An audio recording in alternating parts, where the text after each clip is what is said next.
ከተሰባበሩ የሐሰት ጭንብሎችና ውሸቶች ይልቅ ወደ ተራራው ጫፍ የሚወስደው የእውነትና የጽናት መንገድ ጠባብና ገደላማ ሊሆን ይችላል።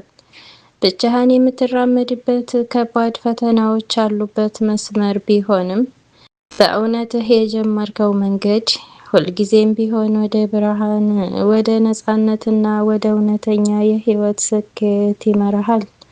ውድና የተከበራችሁ የቅራብ ሰዎች ሰላሙላሁ አለይኩም ወራህመቱላሂ ወበረካቱሁ። ወዳችሁና ፈቅዳችሁ ስለምትከታተሉኝ ከልብ አመሰግናለሁ።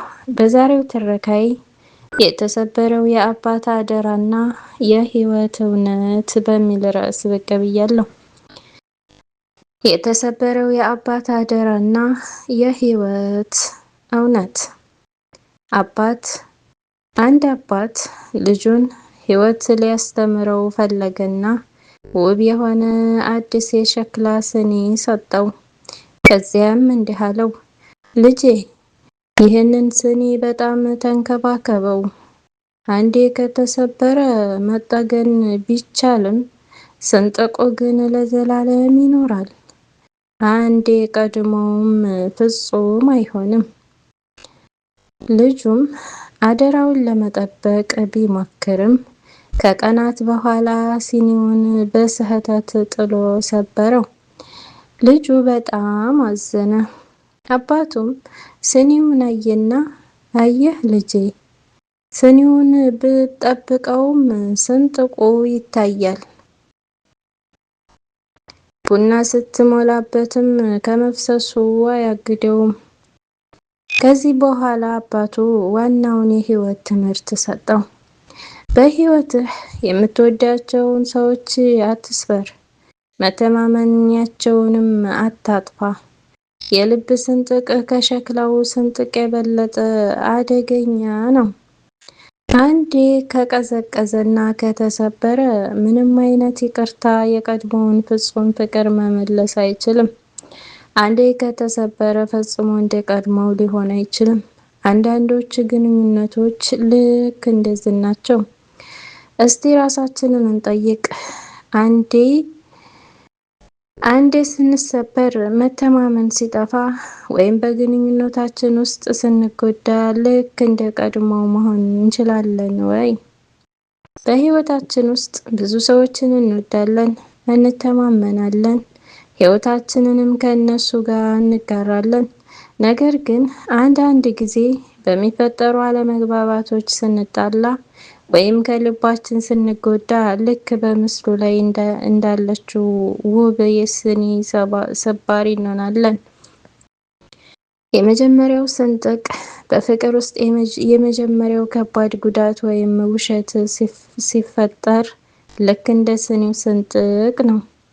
የመጠገን ሙከራ፣ ግንኙነቱን ለማጽናት የምናደርገው ጥረት ስኒውን እንድንጠግነው ያደርገናል። ነገር ግን የከፋው የቀድሞው ንጹህ ስሜትና ጥንካሬ አብሮ ይመለሳል ወይ? የመጨረሻው እውነት እንደ መተማመን። አንዴ መተማመን ከተሰበረ፣ የልብ ስንጥቅ ከገባ በኋላ ምንም ያህል ቢታደስ የቀድሞውን ያህል ነፃና ውብ መሆን ይከብዳል። ስለዚህ በግንኙነቶቻችን ውስጥ ከመሰባበራችን በፊት እንንከባከብ። ምክንያቱም አንዳንዴ የሚጠገኑ ነገሮች ሁሉ የቀድሞ ፍጹምነታቸውን አያገኙምና። በሰው ልጅ ህይወት ውስጥ ከባድ ነገር ቢኖር እውነተኛ ማንነትን ደብቆ የሰዎችን ውዳሴ ለማግኘት መኖር ነው። በየቀኑ አዲስ ጭንብል እያደረጉ የሌሎችን ፍላጎት ለማሟላት መሮጥ መጨረሻው ባዶነትና የውስጥ ሰላም ማጣት ነው። ለሐሰት ማንነትህ ሚሊዮኖች ቢወዱህም ያ ፍቅር ላንተ ሳይሆን ለለበስከው ጭንብል ነው። በሐሰት ተወዶ ከመኖር በእውነትህ ተጠልተህ የራስህን መንገድ መራመድ ይበልጣል።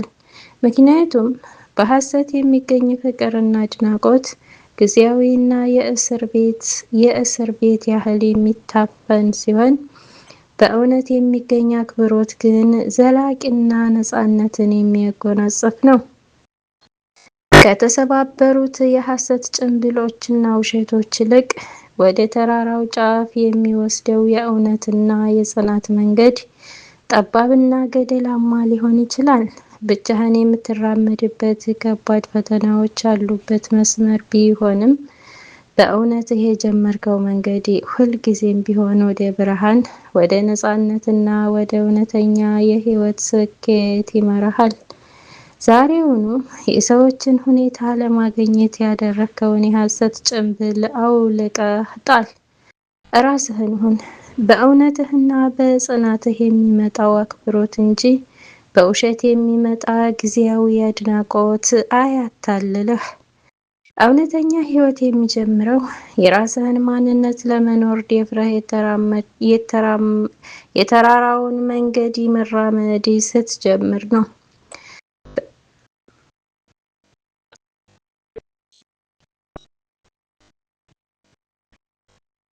የብቸኛው መንገድ አብዛኛው ሰው በሚሄድበት ቀላል መንገድ እየተጓዝክ የራስህን እውነተኛ ማንነት አጥተህ ከመኖር ብቸኛውን ነገር ግን ትክክለኛውን መንገድ መርጠህ ለመክፈል የተዘጋጀው ዋጋ ምን ያህል ነው?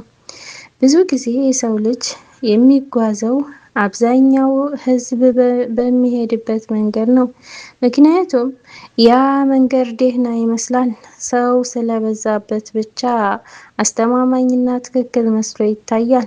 ነገር ግን የሚከተሉት ሰዎች ብዛት የአንድን መንገድ ትክክለኛነት አያረጋግጥም።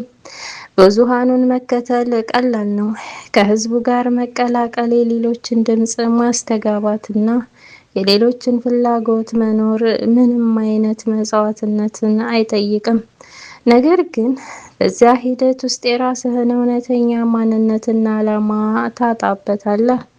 ትክክለኛውን መንገድ መምረጥ ግን ብቸኝነት ሊኖረው ይችላል። አብዛኛው ሰው የማይረዳህ ለምን ያንን መንገድ እንደመረጥክ የማይገባው ጊዜ ይመጣል። ነገር ግን ብቸኝነትና ልዩ መሆን አንድ አይደሉም። ትክክለኛውን መንገድ የሚሄድ ሰው ብቸኛ ሊመስል ይችላል፣ ነገር ግን በውስጡ ትልቅ ጥንካሬ፣ ግልጽ ራዕይና የረጋ መንፈስ አለው። እውነተኛ ስኬትና ሰላም የሚገኘው በታዋቂነት ወይም በብዙሃኑ ድጋፍ ሳይሆን ለራስህ እውነት ታማኝ ሆነህ ስትኖር ነው።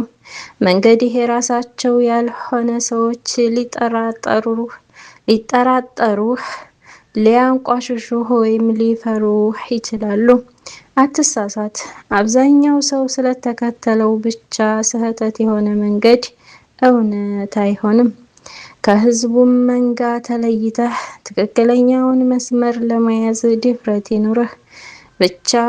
ብቸኛው መንገድ ቢሆን እንኳ እውነተኝነት ያለውና ወደ እውነተኛው ከፍታ የሚወስድህ መንገድ እሱ ብቻ ነው።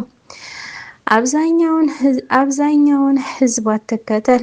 ሁልጊዜ ትክክለኛውን መንገድ ተከተል። ውድና የተከበራችሁ የቻናል ቤተሰቦች ለዛሬ ያቀረብኩላችሁ ይህን ይመስላል። ትምህርት እንደምትወስዱበትም ተስፋ አደርጋለሁ።